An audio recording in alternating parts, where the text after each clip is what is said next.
Your pet would like to have a word with you. In fact, your dog, cat, bird, horse, fish, even bearded dragon would like to have an entire conversation with you. But having that trans-species discussion is difficult without an interpreter or go-between, a specifically skilled individual who's been communicating with our animal friends for more than 3 decades, bridging gaps in understanding, elevating relationships, building peace and harmony among all Earth's creatures. That person is Suzan Vaughn, the Animal Whisperer. In this episode, to protect and to serve. Kai and Randall were quite the pair. Kai was a mixture of several kinds of big dog royalty, which by his appearance included Belgian Malinois, Norwegian Elkhound, and Japanese Akita. Strength, courage, protectiveness, and loyalty are some of the traits of these dogs, bred to be able to take down a grizzly bear. Kai and Randall came together to learn profound lessons that included fine-tuning their communication skills, the difference in their views on affection, and how they could find harmony as domestic companions. This once feral canine learned quickly and was well on his way to becoming a stellar dog companion. Randall craved more affection from his beloved dog, while Kai felt he was about as physically close to his human as he could get. Kai's body language indicated protection, and during the consultation he lay behind Randall with his rear end touching his man. For Randall, Kai's facing-away stance felt distant, but what it said to the dog was that he trusted Randall and was there to watch out for him. When Randall moved to another room, Kai followed. When he slept, Kai slept on the bed with him. Kai felt as if they were practically glued together. But Randall said his dog didn't jump on him, wag his tail, or act excited when he came home, so he saw the dog's reaction as muted. But Kai's early life as a feral dog, plus his non-cuddling breed, made a lot of sense to me.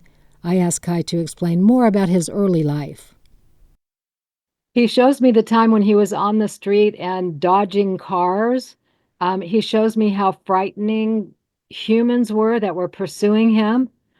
He shows me that people were afraid of him because he was big, but yet they seemed like they wanted to help him. Some people wanted to help him. Some people were just frightened. Some frightened that he might get run over or that kind of thing. But there was a lot of anxiety coming at him on the part of people. And then let me take him to an earlier time than that. He said a lot of people were yelling at him at that time.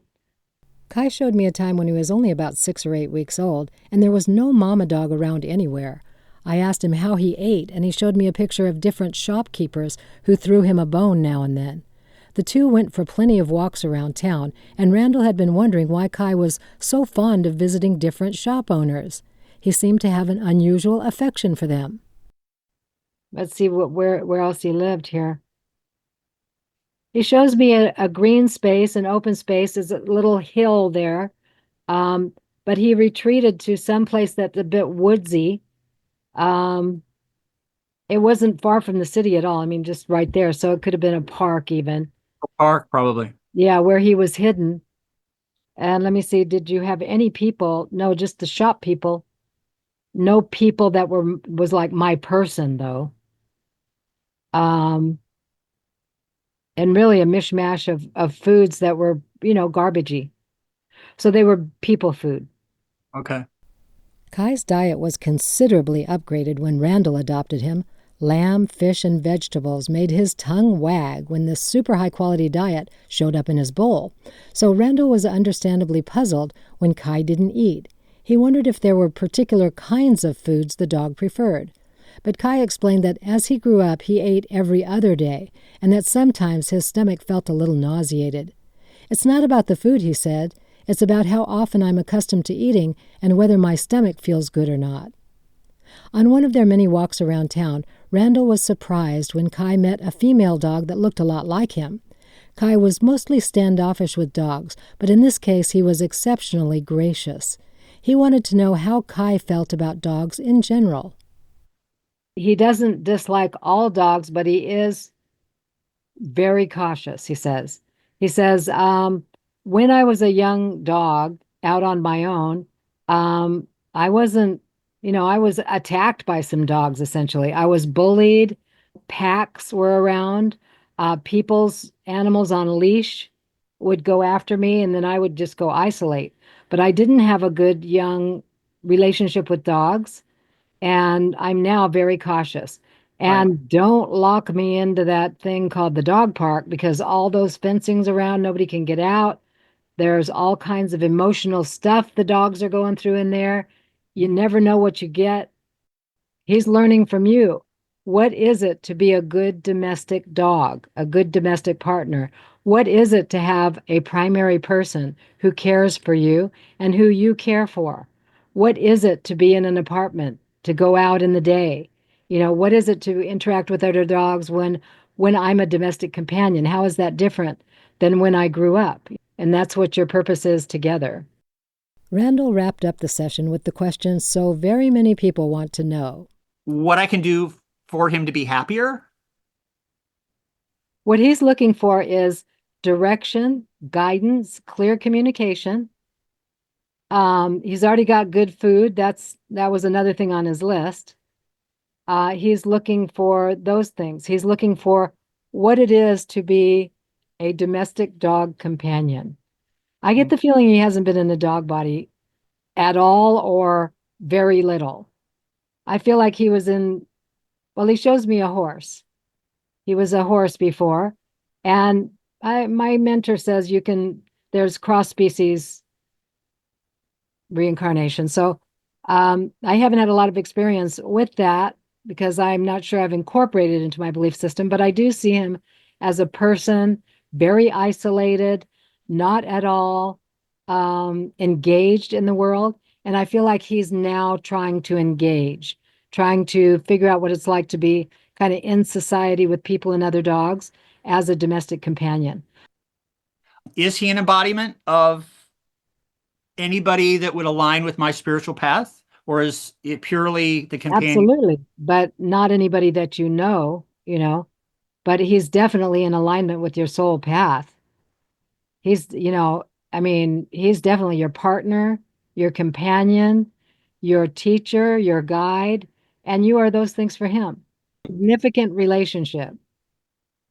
When I had my TBI, was there some kind of a shift or download or embodiment that I experienced? Because I came out of it totally different person. Yeah, absolutely. And that's how you can tell because you were more intuitive, you were more they're saying your values changed. You had a complete change in values of what you thought was important in your life or what was, and then Kai came up after that, right? Well, I have never, ever had more love in my life than this dog. No human being has ever loved me as much as this dog does. That's the specialness of our animal companions, isn't it? Yeah. You're doing a good job taking care of him, listening to him, and evolving with him, which is what your whole job here is. Kai is good. He's like, got my pig ear.